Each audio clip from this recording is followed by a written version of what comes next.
Bapak, Ibu, saudara-saudari sekalian yang terkasih di dalam Tuhan, menarik untuk kita renungkan bacaan Injil hari ini dalam kaitan juga dengan bacaan pertama dan bacaan kedua. Kisah dimulai dengan Yesus mengajar orang banyak. Lalu dari antara orang banyak itu, ada seorang yang bertanya atau berkata kepada Yesus, supaya Yesus menjadi penengah atau menjadi perantara bersama dengan saudaranya dalam kaitan dengan berbagi warisan. Tetapi kisah Injil justru mengatakan Yesus mempertanyakan, siapa yang telah mengangkat aku menjadi hakim atau penengah bagi kamu? Tidak dikatakan apakah Yesus menolak atau tidak mau menjadi penengah di antara dua bersaudara berkaitan dengan harta warisan. Ada kemungkinan besar bahwa Yesus menolak, karena kemudian Yesus mengajar orang banyak itu selanjutnya dengan menyampaikan, berjaga-jagalah dan waspadalah terhadap segala ketamakan. Sebab walaupun seorang berlimpah-limpah hartanya, hidupnya tidaklah tergantung pada kekayaannya itu. Lalu kemudian Yesus menyampaikan perumpamaan mengenai seorang yang kaya. Menurut hemat saya, orang kaya ini awal-awalnya benar, baik-baik saja. Dan saya kira kita semua setuju bahwa kita perlu bekerja keras, kita bersyukur kalau mendapatkan harta yang banyak, yang berlimpah. Kita bersyukur kalau mendapatkan hasil kerja yang melimpah. Dan kita semua setuju bahwa apa yang kita dapatkan hari ini perlu kita simpan, tidak harus dihabiskan. Maka perlu membangun lumbung, perlu membuat tabungan, perlu investasi, perlu deposito.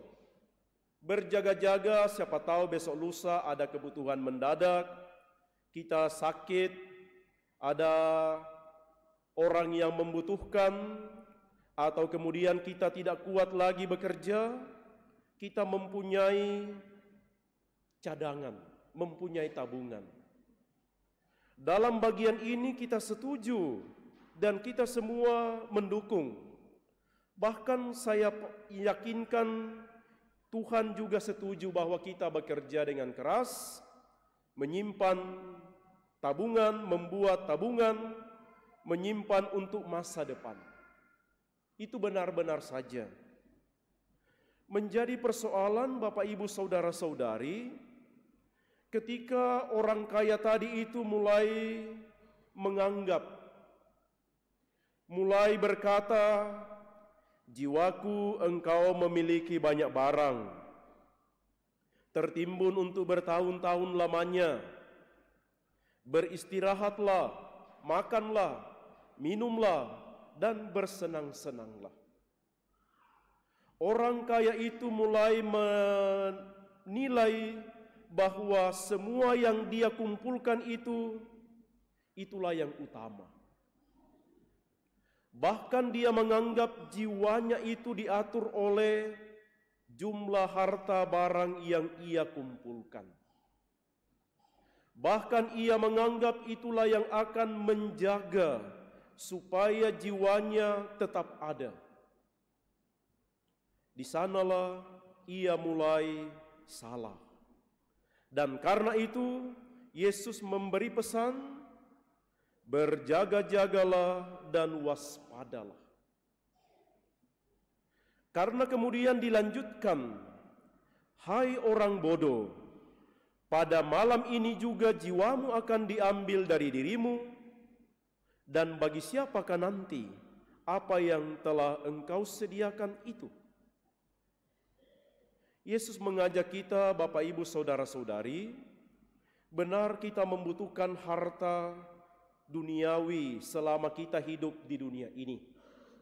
Kita membutuhkan makanan, kita membutuhkan pakaian, kita membutuhkan uang, kita perlu bekerja keras, kita perlu berusaha sungguh-sungguh. Tetapi juga mari kita ingat bahwa hidup kita telah ditebus dan telah dimiliki oleh Kristus. Demikian tadi dalam bacaan kedua disampaikan. Karena itu hidup kita juga mempunyai aspek harta surgawi. Maka mari kita bijaksana mencari harta duniawi, tetapi juga tetap berusaha supaya harta surgawi terpenuhi. Kita boleh bekerja dengan sungguh-sungguh, kita boleh mendapatkan kekayaan, tetapi tidak mempercayakan atau mempersembahkan diri kita kepada harta kekayaan tersebut. Mari kita menempatkan apa yang kita miliki itu supaya harta surgawi kita juga tetap terpenuhi.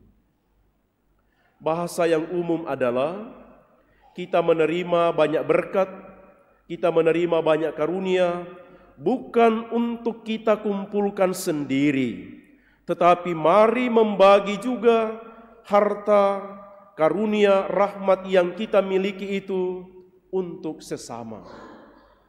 Bukan kita kumpulkan untuk diri sendiri, tetapi mari kita bagi kepada sesama sebagai cara kita mengumpulkan harta surgawi. Kalau itu yang terjadi, Bapak, Ibu, Saudara-saudari, kita tidak akan merasa hidup kita menjadi sia-sia. Sama seperti yang kita dengarkan tadi dalam bacaan pertama. Dianggap segalanya sia-sia. Waktu kita menjadi sia-sia, kehidupan kita menjadi sia-sia. Tetapi kalau kita bijaksana mengatur keseimbangan antara mencari harta duniawi dan harta surgawi, maka hidup kita akan berarti dan kita akan menjadi orang yang berbahagia. Kita akan menjadi orang yang tenang, kita akan menjadi orang yang tentram dalam kehidupan, tidak mengalami banyak pikiran yang mengganggu kehidupan kita. Karena kita seimbang, mencari harta duniawi dengan sungguh-sungguh, dan juga mencari harta surgawi dengan sungguh-sungguh pula. Karena itulah mari kita melihat apa yang ada pada diri kita sebagai karunia dari Tuhan, yang karena itu perlu bukan untuk diri kita sendiri, tetapi kita bagi kepada sesama. Itu berarti kita telah terhindar dari istilah yang kita dengarkan dalam Injil hari ini, menjadi tamak. Mengumpulkan sepuas-puasnya hanya untuk diri sendiri, tanpa mengenal ada orang lain, ada sesama, juga ada Tuhan yang mengatur segala-galanya.